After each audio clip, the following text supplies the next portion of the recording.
was like, "Are you writing this?" And I was like, "No."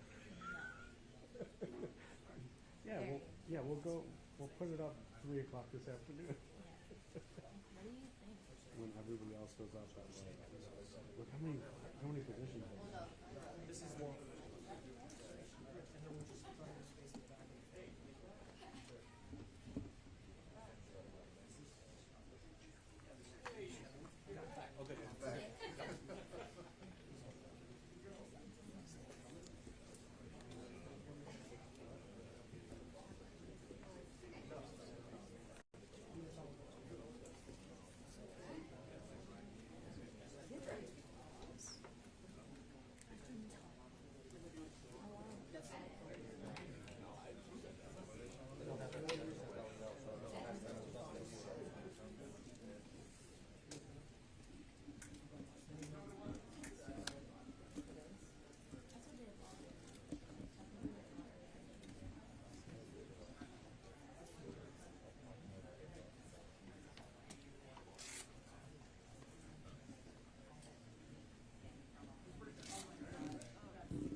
Emma, come to the New York Post. Come work at the New York Post. I'll recommend you. You can come work at the New York Post. I'm not joking. Like, you shouldn't be like asked to do all the stuff that you're doing. That's bullshit. You should have had a rewrite like 2 hours ago that was doing this story. They listen to me. I Yeah, explain that because it's you're gonna like be so much sweeping up on your way information. out after you do everything else that's there. Well, they have Tom Tracy there. We have some. That's awesome. But only because I said Yeah, there's also no because way. there's like everyone. It's a big enough story. Just try to squeeze me through as much as I know that's what I'm trying to plan you out like they did everybody else. So I'm saying, come over because they'll pay you 4 You'll do half the work, and you shit will get out there. You are a young, ambitious person. Go to a place where they can drive you. Like Leah Eustakovich was a runner like a couple of years ago. Leah Eustakovich. She started a couple of years after me. She was a runner. She was a young runner. She was like you, ambitious and crazy. Fucking managing editor now. In a couple of years. Like Yeah, I've heard about her. She's nice. she's great. And her husband, Stephanie Jeremiah, was a photographer. He was one of our fellows too. But the point is, people like you who really want to climb that shit and want to do all that work, I don't want to do all that work. But you want to do all that work. Go to a place where they're going to have you. They'll definitely, well, on day one, you're going to leave, but they'll definitely, give you room to run up the ladder if you want, which I think you do. You keep seeming like. I mean, yeah. But if you ever want to I do don't like that, being worried. let me know. I will send you an email saying this is one of the best runners out in the field, and we'll be a fucking idiot if we didn't hire her today.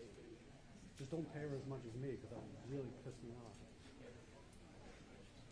After all those raises I fought for, if you get started on the same stuff, I would be super fast. I would be.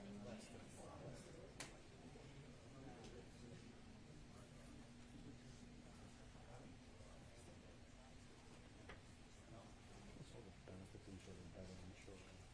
Like my wife's a lawyer, and on health insurance and trying to learn from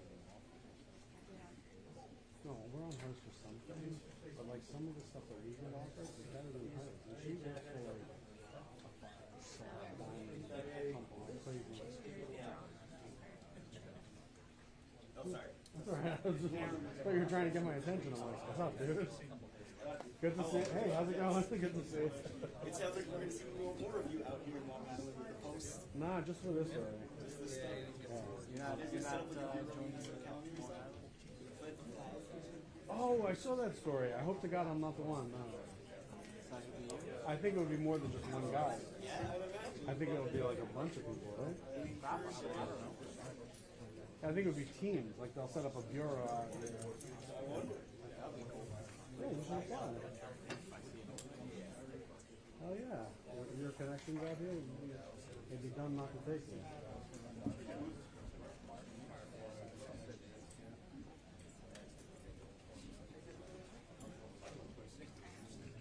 I saw that, but they were setting up. They're gonna plan on covering Newsday type of shit too. Yeah. Because they'll just grab market share. Yeah, but Newsday doesn't have the marketing budget that Newsport does. Holy shit. Yeah, They could literally get on TV every day and say, we can deliver this close to your house. How would you like to use strawberries for a quarter? Yep. And that's it. It's over.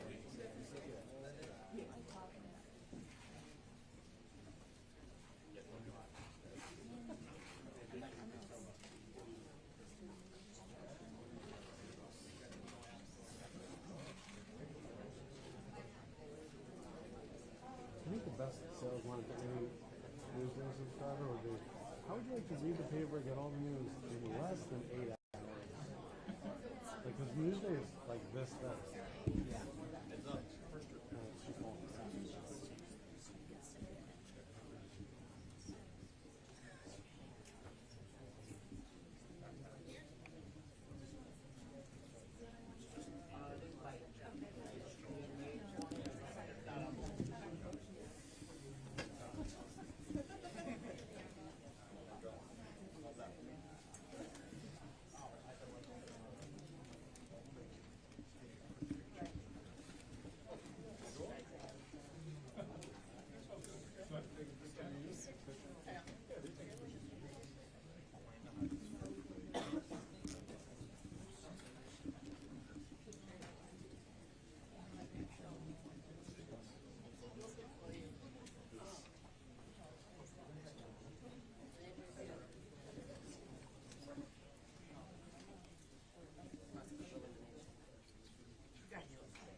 You're right. That lady said.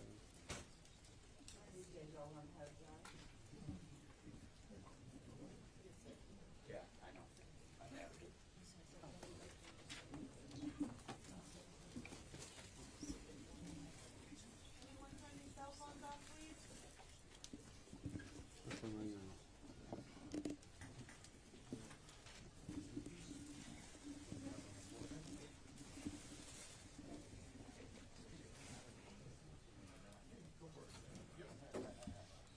All right. Well, thanks everyone for coming, and good morning. As we all know by now, today my office filed a superseding indictment charging the defendant Yurman with a seventh charged murder in the second degree for the murder of Valerie Mack, which occurred in 2000. I remind everyone that all of these cases and all of these murders are just allegations, and we look forward to proving them in court. As I've previously stated, the work of the Gilgo Task Force is ongoing and continuing. And when I said that, I meant what I said. The defendant is now charged with the murder of 7 young women: Sandra Castilla from 1993, Valerie Mack from 2000, Jessica Taylor from 2003, Maureen Brainerd Barnes from 2007, Melissa Bartholomew from 2009, Megan Waterman from 2010 in June, and Amber Costello from September of 2010. Again, they occurred between 1993 and 2010. We are here because the Gilgo Task Force has continued to work together to obtain not only evidence for the charged crimes, but has continued to work on other uncharged crimes as well. And I am grateful for the great work that the Gilgo Task Force has done. Of course, not only my office and my team, but the other agencies who have worked with us. And we're gonna talk about that in a while. As you've also probably noticed, we here with us today are the victims' family members. I think pretty much every charged victim, their family members are here. Specifically, we're joined by Joanne and Edwin Mack, who are the parents of Valerie Mack. Through the grand jury process, we get to learn a little bit about our victims, and we did that through the Mack family. And Valerie is very similar to the other victims in this case. Extraordinary person. The family are extraordinary people, and we are honored to prosecute this case for Valerie and her family, or on behalf of Valerie and her family. And again, I think the Mack family is emblematic of the other families in this case who have steadfastly stood by their loved ones and jealously guarded their memories. And we have nothing but respect and admiration for those victims' families. We also, speaking of gratitude, I want to mention our task force partners, some of whom I haven't mentioned here before, but of course we have our great sheriffs, Suffolk County Sheriff's Department, Sheriff Errol Toulon Jr. I know undersheriffs, I spoke with undersheriffs Steve Kios and Keith Taylor. They're here to support us, and as well as the task force. Our Suffolk County Police Department, we have Acting Commissioner Rob Waring, who I spoke to, and I saw Deputy Police Commissioners Kevin Catalina and Daryl Simmons. So I know, among others, we have this homicide squad led by Kevin Byer, as well as Sergeant Stephen Geyer. Inspector Sean Barron from the Suffolk County PD is with us here today. I want to thank the Suffolk County PD, both the agency as well as the Homicide Bureau, for their work on this and many other cases. We have the New York State Police, Major Stephen Udise, Captain Ken Gein, and his team, who've been instrumental in the task force and the great work that they've done, and I want to thank them. We have FBI. Supervisory Special Agent Don Osbacher's here. Special Agent Craig Mateo, I believe, is here. But the FBI has been and continues to be tremendous help in this case, and we certainly want to thank them going forward. And we really appreciate the work that they've done and the work that they continue to do for us.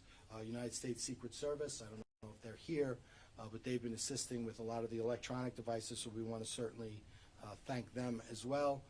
New York City OCME, somehow I neglected to thank them through all of the various superseding indictments. Specifically, I want to thank their anthropology unit and their forensic biology department.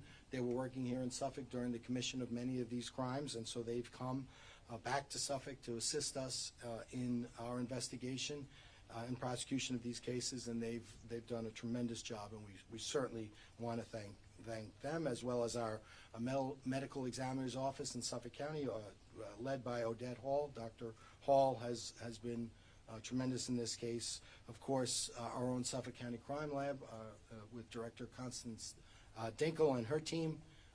They have, again, like all of these partners, not only do they help us with the Gilgo cases, they help us with so many more cases, and we certainly thank them. I want to thank my own team, led by Chief Investigator Rich Zacharis, the ADAs who I've worked with, who are doing a tremendous job, and everyone. Our team, we have an army of people from my office who is really doing a great job, and we want to thank them. A case of this magnitude takes the assistance of so many different moving parts, and we certainly thank all of the folks who people don't even know about, who have really helped us significantly. It's more than it's just a literal army of people, so we certainly appreciate that. As we've said, we are not limiting this investigation to Gilgo Beach. We've moved off of the beach. I think that if you had asked me back when we started this, could we potentially get to the place where we are now? You know, I think that we thought that this was a possibility, and we're just very happy that we're here. So we're going to continue to work these cases. We're going to continue to prepare these cases for trial. You know, regarding the murder of Valerie Mack, most of it is in the discovery letter, so I'm not going to repeat. Suffice to say that Valerie's body was discovered on November 19, 2000, in a wooded area off of Mill Road by hunters. You know, from there, we worked the case. You know, according to the bail document, as you see, the evidence is we have mitochondrial DNA from a hair that was found on the body of Valerie Mack, which was portion of the body of Valerie Mack, which was found off of Mill Road. You know, that hair, mitochondrial DNA analysis was performed, and that hair was consistent with the mitochondrial DNA profiles of both Asa Ehrman and her daughter, Asa Ellerup and her daughter, Victoria Ehrman. And I believe the numbers are to an exclusion of 99.96% of the population. Similar to the other cases, we then sent that hair out for nuclear DNA analysis, and because it's nuclear DNA, it's much more discriminating, and the profile came back. The most conservative estimate was 1.31 times 10 to the 356 power. So again, you take that 1.31, you move the decimal point over 356 times, and that's the number that you get, which excludes that percentage of the population, but includes, in this case, it was, I believe it was Victoria Ehrman again. So that's where we are. We in the bail letter we've placed some other evidence with regard to the planning document. Specifically, if you recall, the HK document, which we've referred to as the planning document, we see that one of the dump sites which were discussed in that document was Mill Road, which was the road that Valerie was found in the vicinity of. We also have seen during our searches a number of articles with regard to the Gilgo Beach investigation in various publications like People. There was a New York Times Magazine article about the Gilgo investigation, which was found in the defendant's safe, as well as other news articles in which the discovery of the bodies of Sandra, Jessica, and Valerie are found, and those newspapers were retained by the defendant, as well as information when Valerie was identified, when she was positive, when she went from being, I believe she was Jane Doe number 6, and then through the work of the FBI, we were able to establish that it was Valerie, that the body was Valerie's. There was internet searches done from devices controlled by the defendant at or around the time that she was first identified. You know, that's the evidence in this case. Again, it's just that, it's evidence, it's allegations, and we look forward to proving them at court. But I'll turn it over for questions now. Does the Mack family want to say anything? Do they want to come forward and speak about this and maybe finally answer? We spoke to the Mack family. I don't believe that they want to give a statement at this time. I can tell you that you know, I had the opportunity to speak. They are very grateful. They are very grateful for the small bit of closure that the task force has been able to provide, and it was very interesting to us. And well, I'll step back.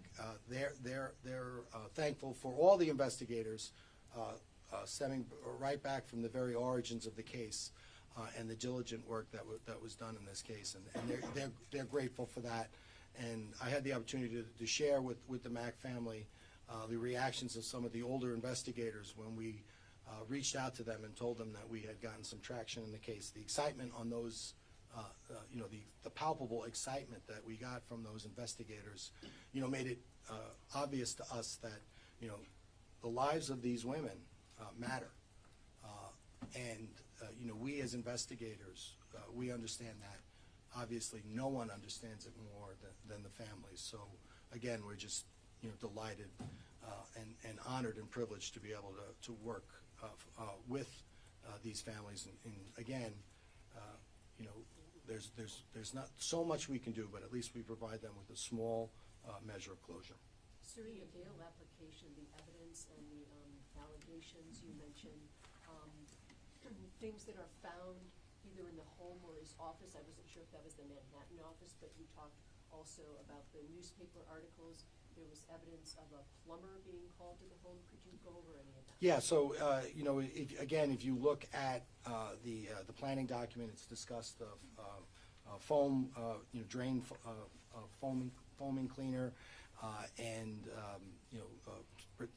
issues with regard to that. And at around the time of the commission of this crime, there was a plumber did go to the Uhrman residence. So you're thinking that some of the murders could have taken place in the home? Well, I mean, obviously, we don't have to specifically prove where they happened. We just, we have other elements that we need to prove. But I think if you look at this case, if you look at the planning document, if you look at the adhesive staining on the walls in a sort of enclosed pattern, certainly all of that is consistent with the commission of those murders occurring at the home. DA Tierney, Beach's toddler daughter was found very close on Ocean Parkway to Valerie Mack. Would that lead you to believe that Rex Uhrman could be responsible for the murder of the toddler and Beaches? Doesn't matter what I believe, as I say, matters what I can prove. And what we've done, and to the extent we've been able to have success, is you take each one of these cases, you take each one of the location of the bodies, and you use that as a separate investigation and a separate crime scene until you're specifically given clues which allow you to put them together. So until we're able to do that, we won't speak on that, and we speak through indictments. Well, a quick follow-up. Rex Uhrman loudly proclaimed in court that he's not guilty of any of these charges, just your thought. Listen, that's the process, and right now he's absolutely right. These are allegations, and it's our obligation to prove them. So we're going to be held to our burden, we're going to be held to our task, and we look forward to doing that. Can you comment on whether or not there's any evidence that Asa El-Rep was out of town when Valerie Mack disappeared? It's not included in the bail letter, so we're not going to discuss that at this time. That's been consistent throughout. With regard to the other, we've been able to establish that, but it was not included in this bail application. And the thing is, we're precluded oftentimes about talking about things that have not been publicly disclosed or disclosed in court. So, all of the bail letters, that is, the evidence that which has been disclosed. Obviously, we have other evidence in this case. I don't believe we have any specific evidence with regard to the family's whereabouts. Throughout this case, the defense has raised questions about whether the DNA evidence is enough. I mean, can you talk about why you felt it was enough to charge him with this murder? Well, fortunately for us, we're not going to have to come to the question of whether or not it's just the DNA evidence is enough, because it's our position we have a lot of other evidence. And if you could go through all the bail documents to see a portion of that evidence, obviously not all of that evidence, because we have other evidence. As the judge said in court today, this is cutting edge DNA, the SNP, single nucleotide polymorphisms. That technology which we're using in this way in New York State, it has been used in other places in the country a handful of times, but it has never been used in New York State. So whenever that happens, there'll be a challenge. There'll be a hearing called a Fry hearing, which the judge has set down, and the defense will make their their arguments. We'll make our arguments. I anticipate having a hearing on that issue before the judge, and then, it's up to the judge to provide the decision as whether or not the technology used in this case is scientifically accepted, and whether or not it'll be admissible in this case. So, that's upcoming litigation. The Fry, I'm Kevin Sheehan, New York. Hi. The Fry hearing you just mentioned, that's coming up in January. Will there be any motions on the part of the defense to break up these cases into like a number of cases as far as victims? Well, I think the judge indicated on the record that he wanted a Fry DNA hearing motion filed by the defense by January, I believe. Yep. And then he also said, at the very least, and then he mentioned the severance motion. So I think that whether or not the defense decides they want to sever the case, that motion, we would anticipate it coming, if not in January, then soon thereafter. Would you oppose that motion? Yes. How again do you guys view those newspaper and magazine clippings? Well, I mean, again, what we've done with this case, what we've done with the phone records, the financial records, the DNA, the internet searches, and the various things that he has kept since going all the way back to 1993, it's evincing his intent. It's evincing, his interest in the case. So we think that it's, circumstantial evidence of his, that persistent interest in the case, the victims, the methods being used to, starting back in 2010, all the methods used by law enforcement to try to catch the murderer of some of the individuals on Gilgo. All of those things evince a certain mental state and intent. So we think when taken with all the evidence, it paints a certain picture. Again, the picture will need to prove at trial. You just mentioned the evidence, the tape patterns on the ceiling, for the tarps and stuff in the home. Were those all? I know those were in different areas, but were they all in the basement? Yeah. They were all in that. And if you look at, the planning document, he's talking about push pins, because, and there's when I say he, I mean the document mentions push pins, and then, and that the tape is no good, presumably because it creates a adhesive stain on the walls. That's all in the basement. It's all in the basement. And that was also kept as souvenirs? I mean, are you thinking that the newspapers and magazines were also mementos for him to keep feeling good about himself? I scored a touchdown in high school. Still have that article. Just one.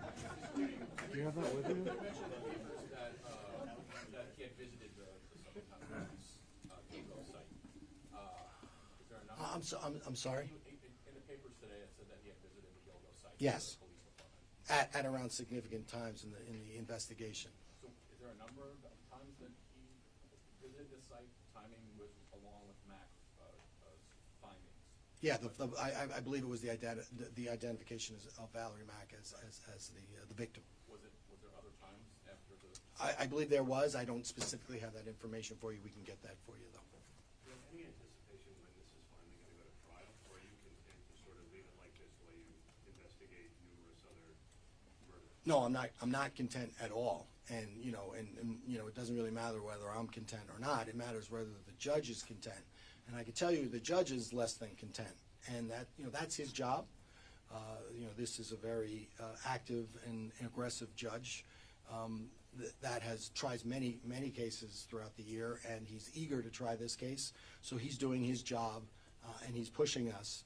He's pushing the defense. He's pushing us. Obviously now when you're talking about 7 separate murders going back from 1993, you have missing persons reports from other outside jurisdictions in New York, outside jurisdictions from the state. All of that, we have tips, all of that, we have forensic material, and evidence. All of that has to be provided to the defense, which we're working through. So it is a difficult task. I would say that the judge understands that, but he's also pushing us. And so we're going to go ahead and we're going to go ahead and comply with the judge and get ready. The first step, it sounds like the first step is going to be the Fry hearing. So we have a lot of work to do with that. That's going to, presumably they will have experts. We're going to have experts, and we'll have that hearing. 2025, 2026? Well, I mean, I think the judge said late February, or if not late February, perhaps early March of the ensuing year. Yeah. So is it safe to presume that there would be no more, that this would be the last indictment before trial? This is the most unique case that I think I've ever done, and we go all the way back to its origins, and we talk about the uniqueness of this case, where we took a cold case, we developed a suspect, and then we were off and running, and then you had this tension between putting your case together for the grand jury, maintaining the secrecy of the case, pre-indictment, and then also providing for public safety, and then the tension between all that resulted in the case coming down in July. Well, now we have this tension where we have to prepare what we've charged for trial, but we also have to continue to investigate all. And again, we have a cold case unit, that we're working with the Suffolk County PD, state troopers, federal partners, Suffolk County sheriffs. So we're working on those cold cases. So the business of Suffolk County law enforcement cannot stop with this case. So there's always that tension. We've got to provide this case, for trial. This judge will not take any excuses, so we've got to do that. But we've got an obligation to continue to investigate these cases and provide closure to as many families as we can. And that's whether or not these result in additional charges for anyone. And obviously we don't know that until we charge.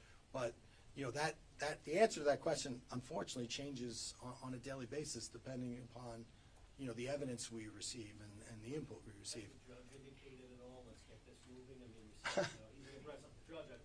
We've seen how it works. Yeah, he says that he wants again. He was a defense attorney for a long time. He was a prosecutor for a long time. He's a judge for a long time. He's done a lot of these cases from every conceivable vantage point, so he understands. But by the same token, he's pushing us. So that's we have to first and foremost we have to comply with the court, which we intend to do. Hey, Attorney, what's the status of the funds that you had said were tied up? Still tied up. And what about other victims, Karen Brigada and the other, unsolved murders? Yeah, I mean, again, we started the cold case unit. We have a number of cases. Karen Brigada is one of those victims. So we'll continue to work those cases. But as we've been saying, those cases, those bodies, they're separate investigations, separate crime scenes until we can speak through an indictment otherwise, whether they're related or not. Are you hindered in any way because you don't have the money yet?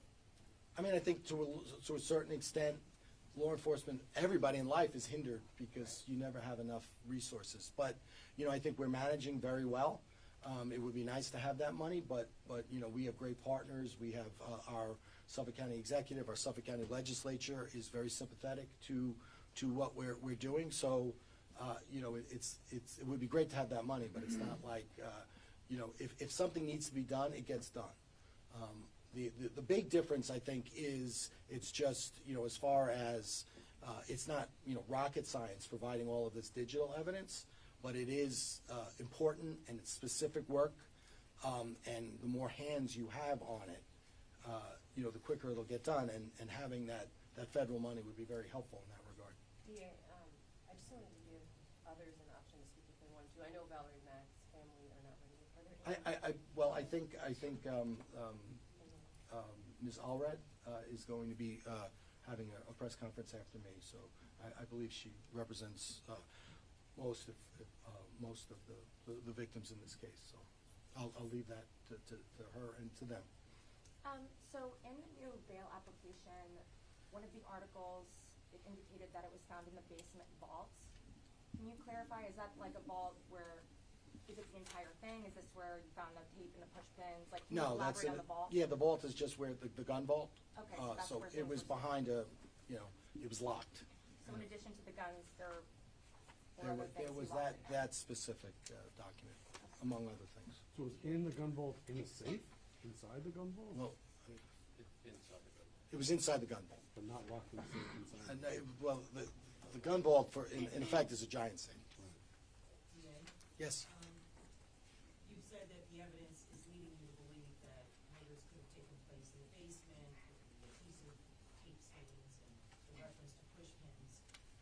Is it your belief that most of the murders might have taken place there and he was comfortable in that environment and it wouldn't have happened outside the jurisdiction of his home?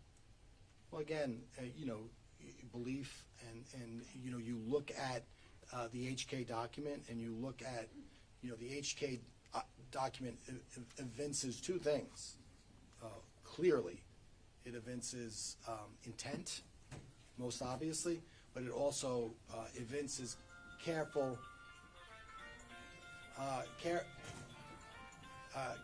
and meticulous planning. So, and there's certainly a modus operandi with regard to the commission of these cases.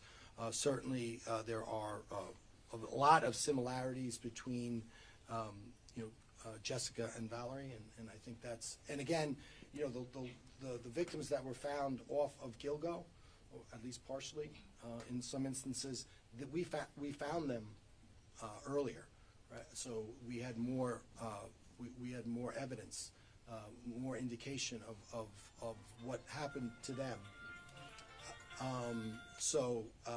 But I mean, if you look at all the victims, and then in the context of all the evidence in the case, it would certainly appear that the house figured prominently. And again, when with many, if not all, of the victims, we were able to establish that the family was out of the house at the time of the time the victims went missing. What I noticed in the document is that it says that Valerie Mack was killed or had been dead between 2 and 8 weeks.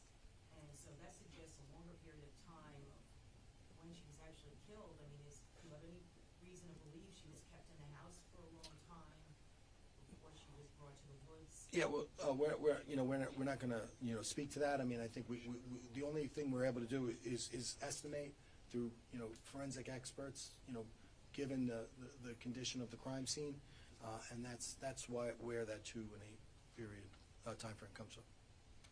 Thanks, sir. Okay, thank you very much. Thank you.